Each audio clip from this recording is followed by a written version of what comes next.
Rockers in Recovery Media is dedicated to carrying the message of addiction recovery through music, news, events, and festivals taking place within and not limited to the clean and sober community. Hey, John Hollis with Rockers in Recovery. Welcome to the show. I want to thank everybody for tuning in.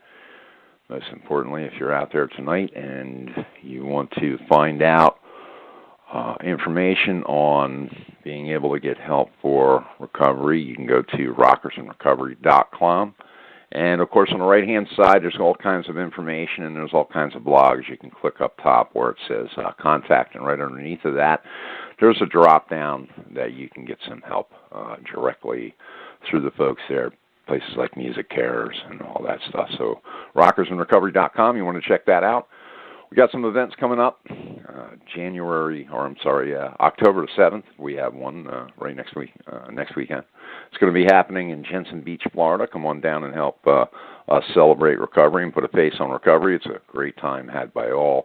You can check that out at rockersinrecovery.com. Also, November 10th and 11th, we have the Sobriety Rocks meet and greet on the 10th and the Sobriety Rocks Music Festival on the 11th. And that's at Pompano Beach in the 101 Club. And you can check that out again at rockersinrecovery.com. We want to thank everybody that comes out to the shows and hangs out with us, and, of course, everybody that follows us on the social media pages.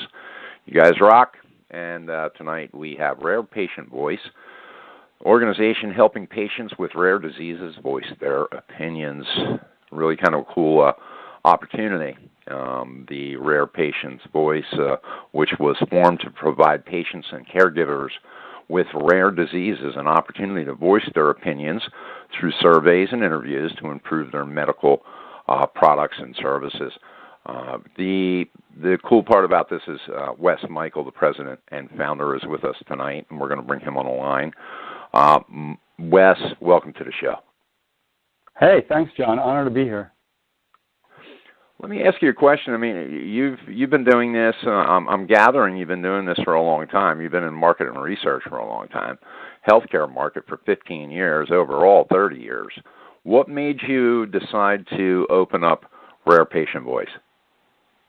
Yeah, interesting. I mean, over the years, I've been doing work for various healthcare topics, and more, there are two things that were happening. One, companies, pharmaceutical companies and others like that, were more and more interested in what patients thought, not just what physicians thought. You know, in the old days, it was just, doctors prescribe it, we'll talk to doctors and get their opinions. But, hey, the world has changed. People figure out what a lot of stuff on their own, and they learn they need to talk to the people actually who might use the products.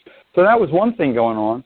And the other thing was, it used to be the companies in the industry was just concerned with things that affected millions of people, like high cholesterol or blood pressure, things like that.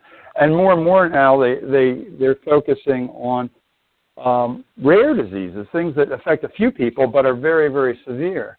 So both of those things were happening, and there was kind of a need to find folks to give their opinions so that these companies could make better decisions rather than basing it on their own judgment, which is usually wrong.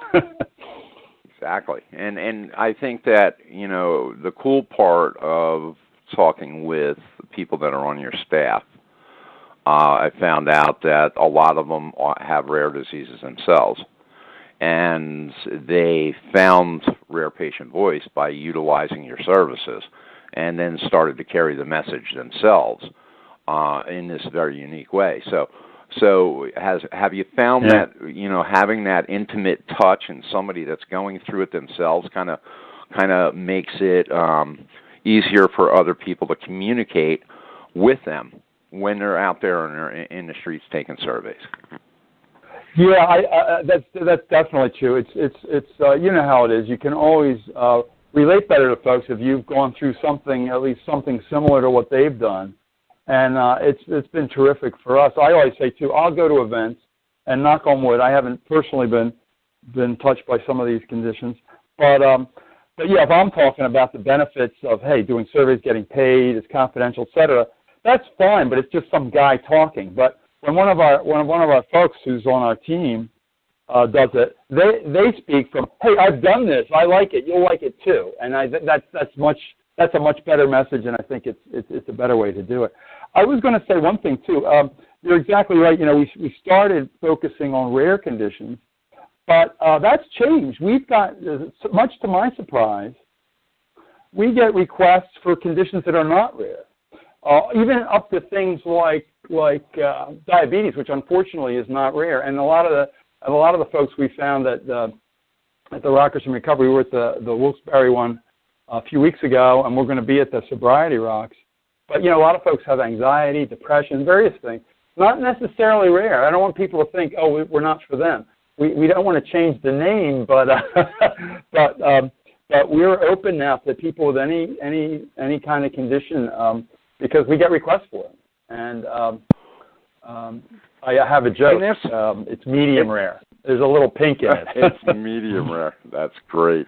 It's one of the things that, of course, comes to mind when you take a survey. Listen, I get requested to take surveys all the time. And, sure, yeah. There are some that pique my interest, and I do them, but when you talk about your surveys, what do they consist of? So I'm a person, with diabetes. I actually have type 2 diabetes. Sure. So if I was going to take your survey, what would that consist of? That's a great question. The first thing I have to say is they're all over the map. We don't write them. We're kind of the matchmaker. We get these requests from market research firms who've written them, and they typically are working for pharmaceutical companies who are coming out with a new treatment or devices, or sometimes professors and things like that are interested. So, but the fact that they're doing it often when they're coming out with a new treatment, a lot of times it's a description of the new treatment. It doesn't just say the name because they're not at that stage yet, but they'll say the good and the bad. You know how every drug, the ads on TV, they'll tell you the wonderful things, and then they'll talk fast and talk about the side effects. Well, they want to hear what people think about these new treatments. And so a lot of people like that because it's kind of like a sneak preview. Here's something that'll be coming out on the market. I wonder if it's something that might be appropriate for me or not. So that's a lot of it. Sometimes what I think is interesting, more and more of these companies, it's not that related to a product sometimes. It's what's a day in the life like. They might say, hey, could you go on your smartphone for 10 minutes a day for a week, and we'll have a question, or we'll ask you to show some. They want to see what's going on in people's lives because they need to come up with ideas for not just the treatments but services that they might provide. So sometimes it's really, they just want to see what your life is like. And I have to say sometimes it's pure marketing. I think we have one that it was, which ad is more appealing. That's pure marketing. But a lot of people enjoy that as well because, they think, oh, why did that one affect, why did that make me think this way versus the other one? So it's really quite a variety. And I get a lot of responses from folks saying, oh, they really enjoyed this one or that one. Or sometimes it's a moderator with a back and forth conversation, which people really like.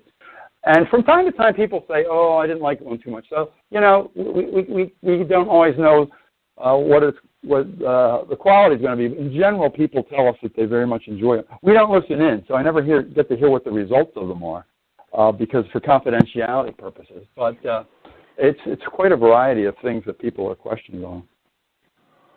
So in the big picture, so we're introducing Rare Patient Voice tonight for the first time on Rockers in Recovery. So for a person that is suffering with anxiety, that has addiction issues, like myself, also type 2 diabetes, when we see Rare Patient Voice, what is that voice going to, because it's helping patients and it's helping us to improve medical products and services. So there are some things out there that we know that we don't want to go near. So, what are some of the things that you can say that is going to be a benefit for people like ourselves that would be able to use this service? Yeah, that's a great question. There's basically three things that people like, and let me list them and then I'll talk a little bit about them. One of them is simply, we're talking a little bit about voicing their opinion, really not having companies make decisions in a vacuum, really hearing what people like and don't like and what affects them. And hey, they don't like an injection and they want a pill. Well, that's important. Don't just make an injection. So one is getting their opinions. The other is rewarding patients. We'll pay patients $100 an hour for their time. So sometimes it'd be an online survey. They typically might be half an hour, which would be a $50 reward we send a check for. Sometimes it's a telephone interview. They typically schedule those for an hour, which would be a check for $100. So that's quite important to some folks that are, they can really use a few bucks. And then the other thing that's probably the most important of all is that it's confidential. And you know how I said we don't hear the survey results? We know who did it because we send them a check. The anonymity part of this thing is really sound. So you guys have worked on the fact that, nobody out there is going to find out that John Hollis had, type 2 diabetes and what all my symptoms were and all of those things. And that's more based on HIPAA than it is really, the fact that you want to keep everything confidential, but you also have the HIPAA acts that are involved here too. Yeah, and that's one of the reasons why we don't, and companies find it more difficult. They used to go to physicians to find the patient. Well, physicians can't just give out your information anymore. They can tell the patients, hey, do you want to participate? But we kind of go directly to patients. That's why we go to events like yours. Every weekend we're at walks and conferences. I'm at a walk for a disease called myasthenia gravis tomorrow, and one of my colleagues is going to pulmonary arterial hypertension on Sunday. So we like to meet folks in person. Patients are allowed to share their information with us, but again, we obviously nobody in this day and age, you don't want your information out there. You don't, especially your health information. Correct. So that being said, a very sound organization when it comes to anonymity, very sound when it comes to being able to help somebody, for instance, and you were saying this earlier, and this is kind of a cool thing, I go to a dentist, I go to a doctor, and I tell them, hey, listen, I'm getting, mouth work done, and they're getting ready to do a crown or whatever, and I tell them, listen, after the procedure, I can't take Percocets, I can't take opioids, I can't take those type of things. Right. In recovery, and I can't take pain meds and all of that. Yeah. So what happens is a lot of the times those doctors don't listen. They come back with, well, I'll give you Tylenol 3. Well, what is that? That's codeine. So your organization really kind of starts to help people like ourselves get the message out to these doctors that, hey, listen, you know something? Somebody in recovery can't take an opioid. Right. You need an alternative to that works as well. So what can they provide? Yeah. See, this is kind of cool, and in the way that you're actually performing the surveys are able to give the caretakers, the physicians, the information that they really need to be able to help somebody with this particular condition. So I kudos to you, and especially for the work that you've put into this. You've been doing this for how long now? I started this 4 years ago, and so now we've done 1,600 projects, and each one of those is a project might have 5 people to 500 people in it, whatever it might be. And we've paid patients $1.8 million. So it adds up over time. So yeah, I like to think the money is indirectly coming often from the pharmaceutical companies. I look at it as kind of redistributing the wealth, if you will, Let's get that to the patients, and they're getting something of extreme value, the patient's opinion. So it's a win-win. If you guys are listening to this episode and you want more information, rarepatientvoice.com is where you want to go.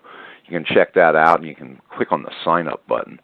All kinds of information there, but you got to read the website, rarepatientvoice.com. Please check it out.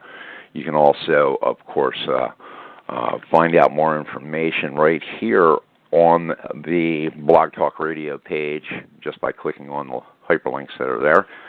Tomorrow we will have this up on rockersandrecovery.com. We'll have it on a streamer, and we're going to have it everywhere. So through the weekend, turn on your friends. We'll have it out on social media. This is going to be the first, of course, this is the first of 3 episodes. So the next episode we're going to get more into, I'm actually going to find out about taking a survey for diabetes that they haven't won out right now, and I'm going to go through the process and be able to talk to you guys about that and be able to talk about it with Wes and my experiences with it.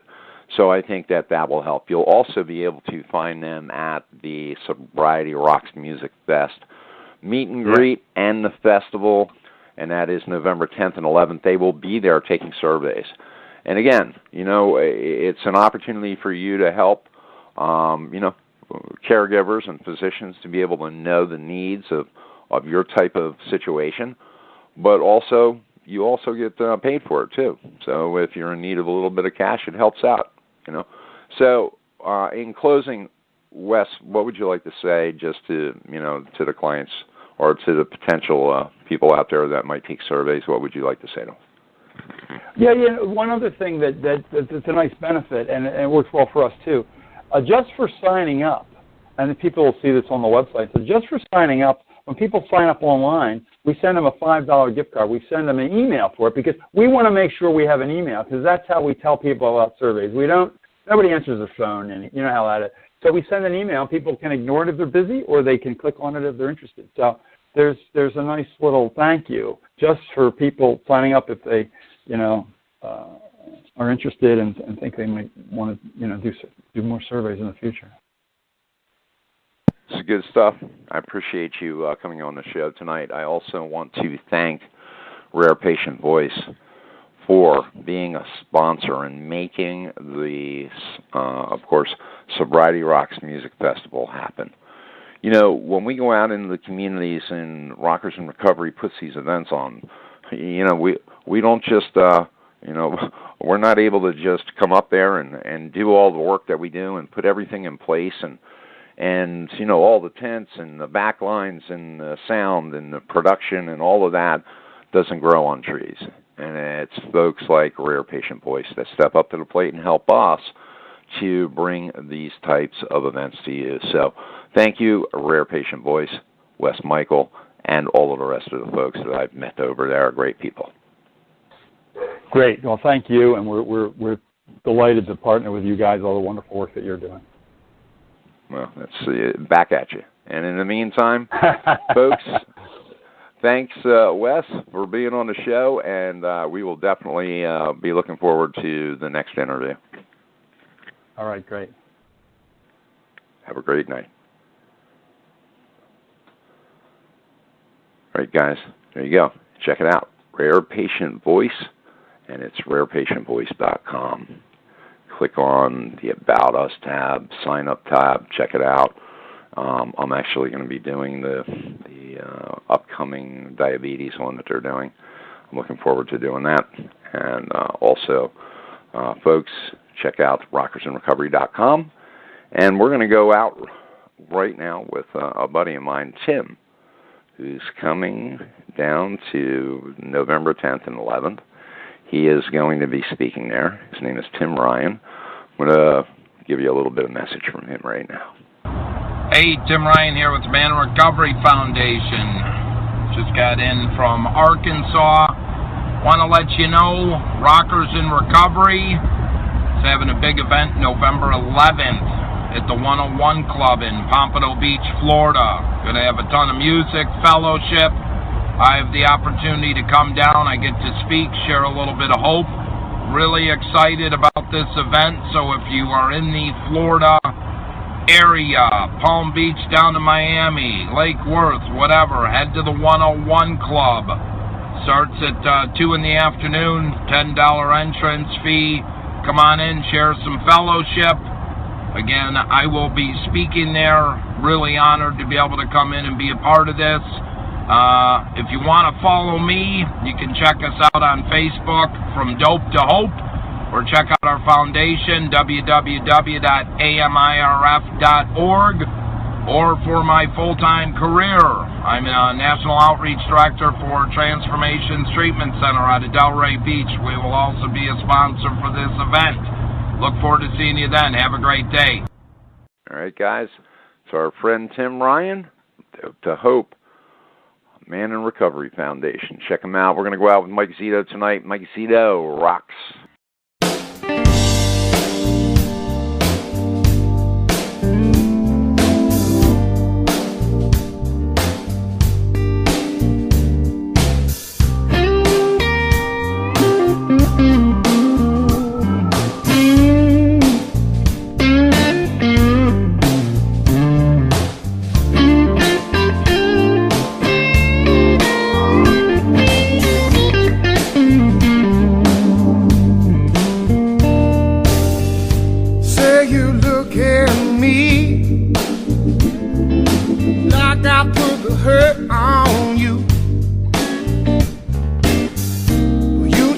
break your head.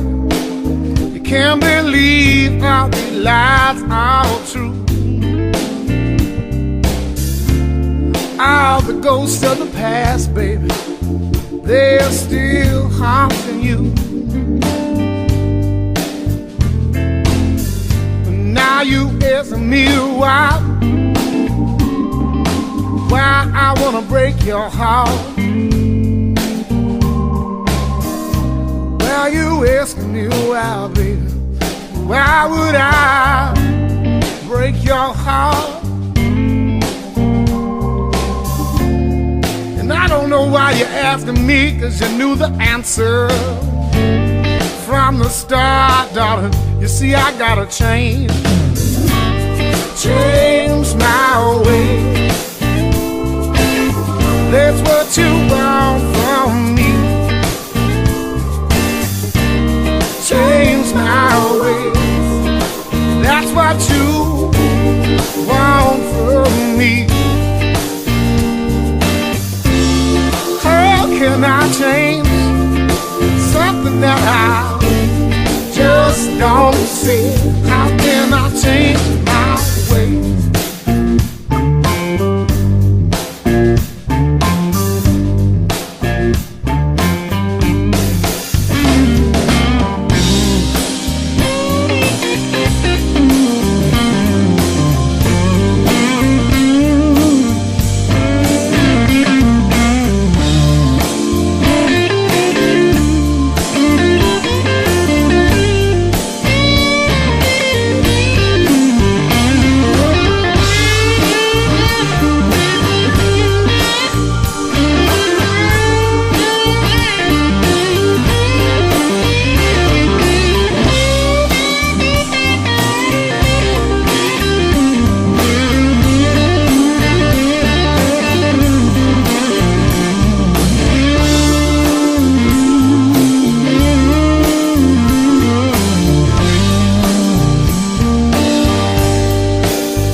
Give me one more chance.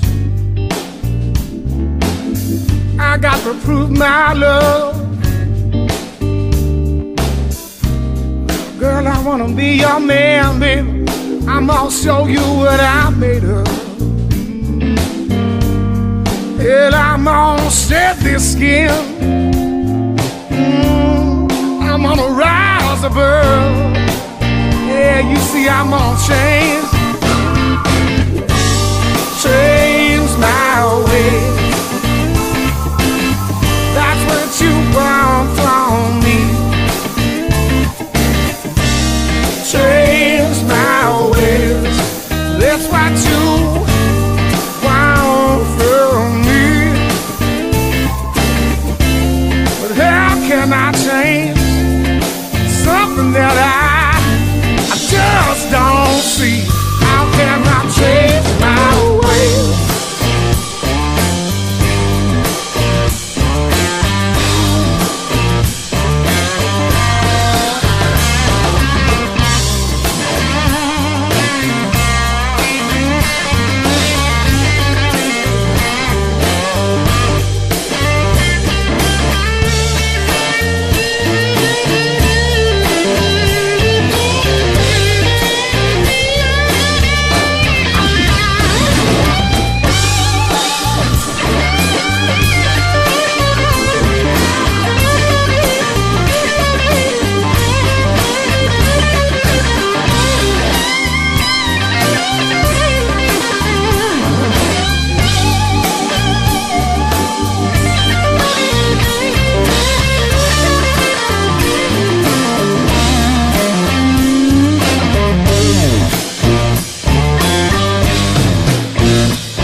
Rockers in Recovery Radio is based on opinion only and is not meant to treat or diagnose any health or mental health issue of any kind. If you feel you need help for any health-related issues, please contact a physician or mental health professional. The opinions expressed by our guests are not necessarily those of Rockers in Recovery.